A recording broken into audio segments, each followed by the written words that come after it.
I'm Janine. Welcome to day one of the Raise a Reader Challenge. Today we're going to be talking about making reading a priority in our homes. And you might be saying, well, Janine, I know reading is important, but you don't know. You really don't. Do you have it in your schedule?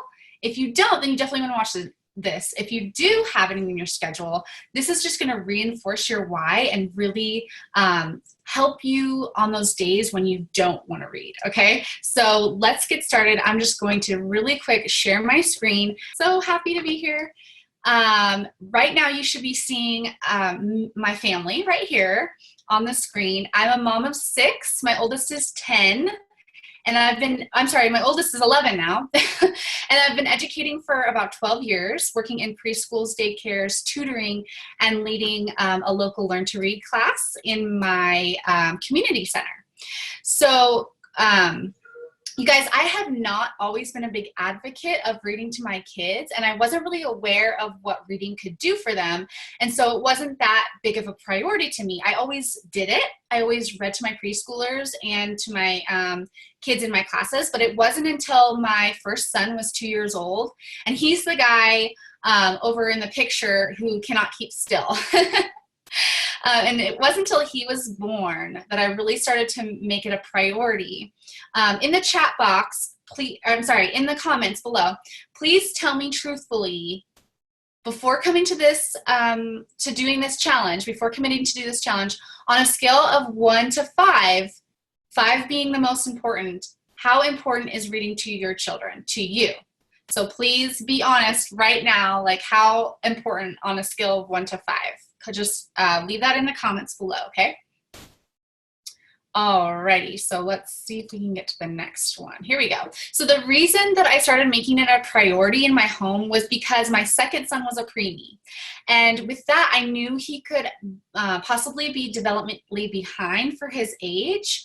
So I did a ton of research. Plus, my 2-year-old son at the time was a little bit slow to start speaking, and he wasn't really saying a lot of sentences and not very many words. So I was a little worried about him.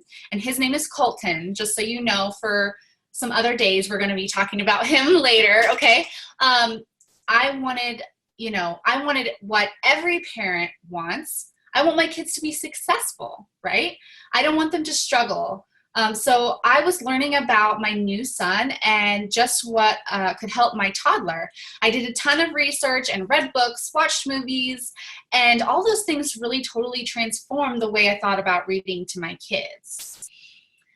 Here's Jonathan at 2 weeks. Isn't he just tiny? He's so cute.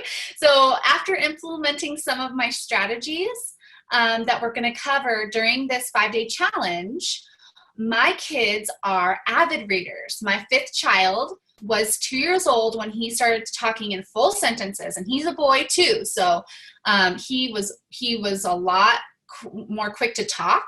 My first grader Colton, remember, he was the one who was slow to speak. He has won his state chess championship 3 years in a row for his grade. And he's at a level way above his age. The math he's able to do at first grade just blows my mind. He's already doing like square roots and multiple digit addition in his head. And all my kids love to learn. Their vocabulary is off the charts, and they are always asking to read a book with me. And I almost never say no because I know how good it is for them. So guess what? I already know a little bit about you guys. And no, I wasn't spying through Facebook. I wasn't spying on you. Don't worry. I just know that you all are amazing moms because you are here, and I know that you care and want your kid to be successful too. But tell me more about your story. So in the comments, just tell me why you signed up for the challenge. Do you guys have a child who is interested in reading? Maybe they would rather play video games or watch TV. Maybe you have a toddler who doesn't sit still. Or maybe your kids love to read, but you just can't stand reading the same books over and over and over and over. Or are you a super busy, exhausted mom, and the last thing you want to do at night is read them a story? So tell me a little bit more about your story. I'd love to learn. So put that in the comments below, okay? All right, so let's jump in and talk about why we need to make reading a priority in our homes. This is the most important thing we can do. And remember, it is going to help us when we don't want to read to our kids, because I get that way sometimes. I get tired, I get worn out, and the last thing I want to do is read to them, okay? So this is going to really help you get your priorities straight. So we have Dina on. She says that her son loves to read, so she just likes to learn tips, and I love that. Lisa says that her son's an above average reader, and it's hard to get him to read new books and new series. And Debbie says she wants to help her struggling grandson to read better. I'm super excited because throughout the challenge, throughout the 5-day challenge, we're going to be talking about that.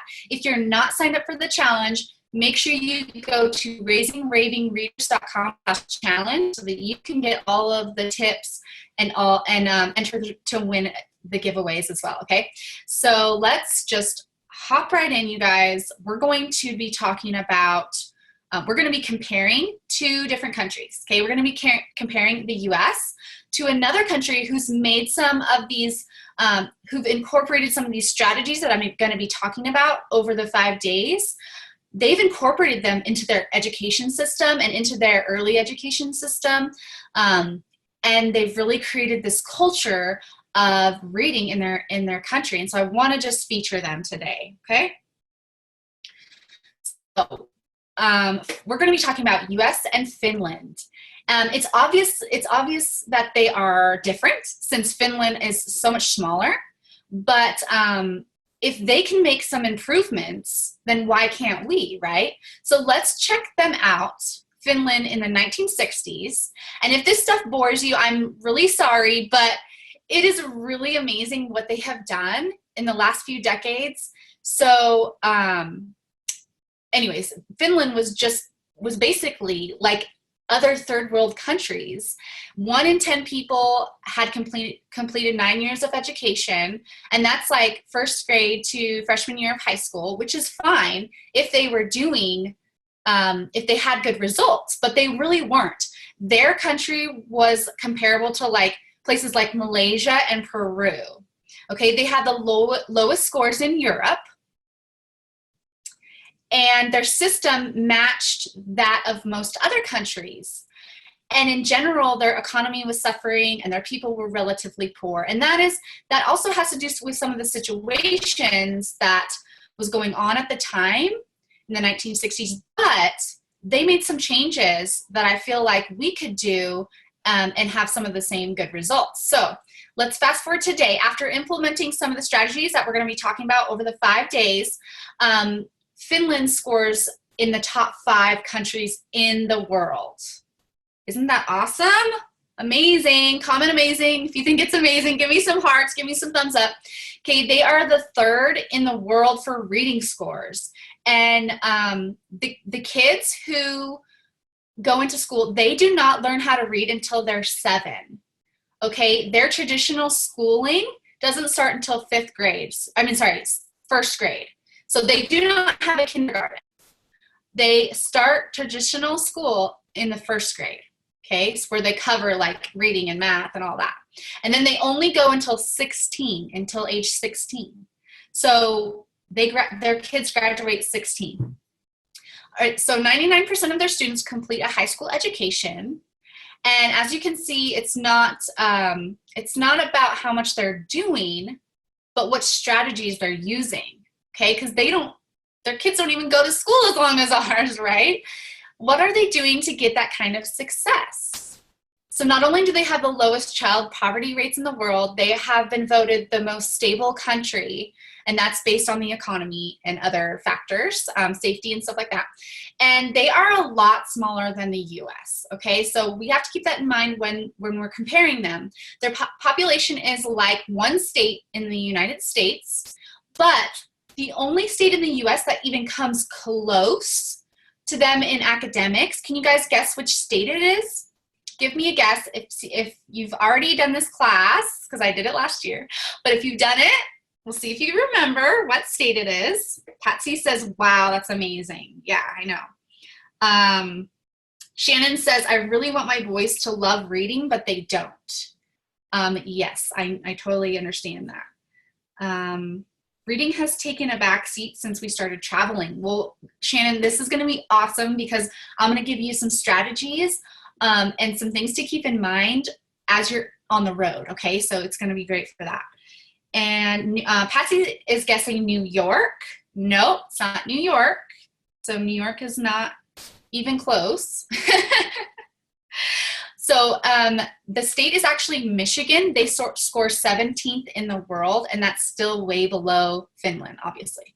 So here's our country. 14% of adults read below a basic level. So that means they can't read at all, or they're only able to read basic words. So like first grade level. That means 32 million of adults are functionally illiterate. That means that they can't read past the first grade, which is really scary because a lot of them can't read their prescriptions because the prescriptions obviously are past the first grade reading level. 65% of fourth graders read below level, and that is really key because most students who get labeled as bad readers will continue to lag behind and they never really catch up. Now, that is in the school system, so that's going to be a little different if you're homeschooling. Obviously, if you're homeschooling, you're going to have the advantages of your child not being compared to people. So it's more likely that they're able to come out and grow than somebody who is labeled that in school, because they use a lot of their energy during school to just hide the fact that they can't read, and so they don't get any better. So that's kind of a little bit of a difference if you're homeschooling and if you're in public school. So out of those fourth graders, 2/3 of them will end up in prison or on welfare when they're adults, which is scary, and they vote. I want you guys to think about that too, okay? 20% of eighth graders like to read, and this remains to be true even after they graduate. And that's extremely sad because 50% of adults can't read an eighth grade book. And that shows that this distaste for reading will follow those kids into adulthood, and a lot of them will stop growing intellectually, and they will give up on their dreams. They make more bad choices, and this is statistically backed up. So only half of the children in the country 5 and younger are read to. That's really sad. And it shows. Look at all those things I just shared, and you can see the numbers just stem from that fact that they're not read to when they're younger. Drug abuse in America is 6 times of Finland, and crime in general is twice as bad in the US as it is in Finland. Obviously, again, the smaller population in Finland is going to, affect that. But I truly believe that it's linked to social and economic success, reading is, as well. And that's not some weird statistical bias. That's just common sense, because the more you read, the more you know, the easier studying is, the easier it is to learn, and that makes learning more fun. And that makes it easier for people to make better choices. Would you guys agree with me? Do you think that's true? Give me a thumbs up. All right, so that is why reading is so important. In Finland, they put a huge emphasis on reading for pleasure, along with other strategies like silent reading time and reading aloud, even to older children. So as I was reading about Finland, they have like a reading times, like where all teachers, they put aside all the studying and all that, and they just read aloud to the kids for like a certain amount of time. I don't remember how much it is, but it's like at certain times of the day where the whole school does that, where they just read aloud to the kids, and it's really paying off. So what will reading do for your family? Every time you sit and read a book, you reduce your stress by 68%, and think about how much that does for your mental health, right? Also, the more TV that you watch, the less that statistics show that if kids are watching more TV than they are reading, it really has a negative effect on their motivation to learn, and it shows up in educational achievements later in life. So it doesn't matter if they watch something educational either. It just you know, their minds are being stimulated for them. Obviously, educational shows are better than just regular shows, right?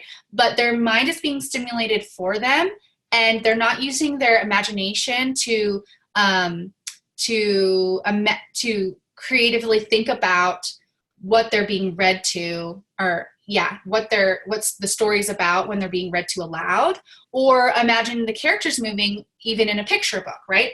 So it really is simple, you guys. If you want smart kids, if you want them to be successful later in life, we really need to read to them. And it's not necessarily a guarantee, okay, but it is definitely a huge step in the right direction. And if we can inspire a lifelong reader, we can inspire a lifelong learner. Now let's flip our view and think of the opposite action. If we don't read to our kids, they're more likely to suffer later on in life. And you might not agree with me in that, but it's very telling. The statistics are very telling. So if they're not read to, the chances of them being in poverty, the chances of them abusing substances, all of those things kind of follow that line of them not being read to, or not reading enough on their own even. So that's why I and many experts say that reading is one of the most powerful sources of social change that we can give to our kids. So they say read to your children even after they can read on their own, and make sure that you are really taking that time to do that each day, or at least 5 times a day, okay? And if you want more info about like the benefits of reading to your kids, definitely grab this book. It's amazing. If you don't have time to read this book, and I totally get that, I have an amazing solution for you. So make sure you follow along in our challenge, okay? And now you know how important reading is to your kids. Make sure you join us in the whole 5 days, and to learn more about how you can read while at the same time increasing the excitement of your kids. So that's what's gonna happen in this 5 days. And you don't have to neglect all the other things you have going on. It takes just a little time to set up in the beginning. And then once you get a routine down, you will be amazed at how much more you can read with little to no extra time, okay? So that's what we're gonna be covering over the 5 days. It's gonna be so much fun. And this is the end goal, okay? Do you guys want this for your kids? Do you want them to love reading? I want you to put some hearts. I want you to type yes in the comments. Give me some love if you want that for your kids. So let's talk more about making reading a priority in your home. I really want this to be like the biggest day. So this is going to be like the longest one of all the 5 days, okay? So just bear with me, stay with me. I'm going to give you some really great insight. So let's be honest, what comes first? Homework or reading to our kids? What comes first, our favorite TV show on Netflix or reading to our kids? What comes first, housework or reading to our kids? Knowledge is power. If you believe that, type yes in the comments. Give me some hearts about that, okay? And as you remember from the beginning of the class, knowledge is gained through reading. Not just reading, but reading well, comprehending and understanding what we are reading and listening to. And vocabulary is really the key. As you are reading, you're loading your child up with all the vocabulary and also all the sounds needed for them to learn to read. So the more vocabulary you load your children up with, the more power you give him or her to understand, to speak, and to read and to write. So I want to tell you about this study that I read in the Read Aloud Handbook, because I think it really demonstrates the knowledge is power thing perfectly. It is a celebrated Alzheimer's study done in the 1990s, and they followed these nuns around for years until their deaths. And these nuns volunteered for this study. And then the study had autopsies done, and they coupled that with mental exams and personal records, and also autobiographical essays written by the nuns when they were 22. So they did essays when they were 22, and then they followed them all throughout their deaths, until their deaths. And it showed that the larger the vocabularies, and the more complex the thinking processes in the youth, in their youth, the less chance of them getting Alzheimer's later in life. So the more advanced those essays were when they were young, the less chance of cognitive damage later in life. So you can see Mozart, expensive teaching toys, computer programs, nothing has the power that reading to your child does. So knowledge is power. So just keep that in mind as you are maybe struggling one day to want to read to your kids. Okay, think about that. So if we are really going to make reading a priority in our homes, we have to think of it as the greatest gift we can give to our kids. Beyond all the toys and all the latest learning apps, a passion for reading is truly the greatest gift because it fuels all other learning. So you now, you have to know how to read to understand your math problem, to learn about history, right? So reading is just like, I don't know. I don't even know what else to say about it, but this is that. This is if you see this quote anywhere, just think about how impactful it is for your kids, okay? Let me tell you a story about my daycare. I had 2-year-olds in my preschool. I had 3-year-olds, I had 4-year-olds, and I had 5-year-olds. And in the beginning of my preschool, I would do story time. And you could tell who was the oldest because the youngest would be the first one up. They would be the first one up from story time, and they would go off and play with toys. And then, you know, as it went along, some of the 4-year-olds and the 3-year-olds, they were kind of right in the middle, you know, right and even. Some of the 3-year-olds had more time or more focus than the 4-year-olds. But as the year went by and they got used to me reading to them, they were all able to sit through the whole time, even the 2-year-old. And when children aren't familiar with something, their attention span is really short. So when you are reading to your child, you are not only making a positive connection to reading, but you are getting them familiar with the subject that they are reading, and you're getting them familiar with the whole routine of reading. Okay, so you're actually increasing their attention span for reading and for learning. So you are doing so much more. Reading really is the most amazing gift. Okay, I don't think I have time for any more, but I just want to do one more thing. Okay, so this is talking about giving something up. So you guys made a goal. You guys said that you would give up like 5 minutes of something in our challenge today. So I really want you guys to think about how important reading is versus the 5 minutes that you gave up. Okay, the 5 minutes of whatever you told me that you wanted to give up, how much more important it is, okay, than doing those things. Okay, so books really matter, you guys. Most people don't realize the value of buying books. They just don't know the kind of return on investment that they are giving to their child. The statistics show that you will increase your investment for your kids by over 160% over that child's lifetime. That's way better than any stock or portfolio that you can invest in. So, you know, this is like, so books are really important, okay? And maybe even instead of, you know, putting in that full amount into your child's college fund or whatever you're doing for them, maybe take a little bit of that and purchase more books to have in your home. And I have a really affordable solution for this if you are in a pinch. So before we end, I want to just go through this really quick. Comment no if you're missing one of these things on the screen. Let me see if I can move my, whoops, here. I am not.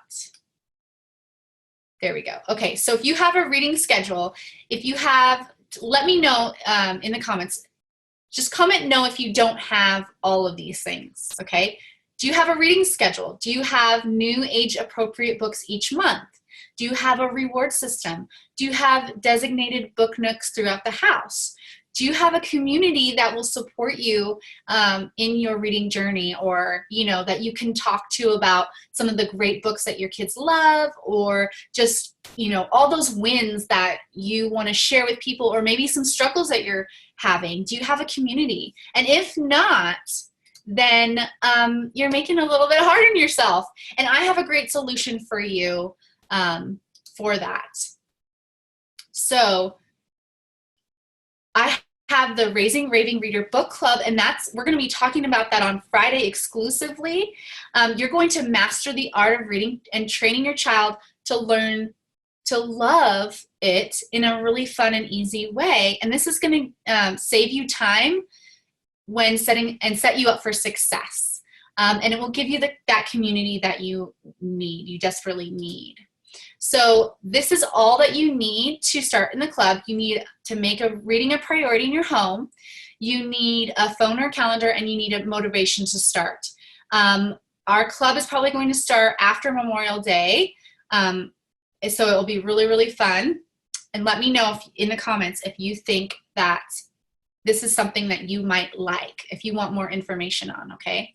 So after implementing all the strategies, you're going to see the interest of your child, the interest that your child has in reading skyrocket. They're going to be excited, they'll be requesting, and they'll be motivated to read more. Reading scores and abilities will improve drastically, as well as your relationship and communication with your child. And this is just the beginning. So let me know if you're excited to learn the next step, and give me some hearts and comments, and make sure you tag somebody and share this video, okay? Because tomorrow we're going to be talking about hacking your schedule to fit more time for reading without any extra time.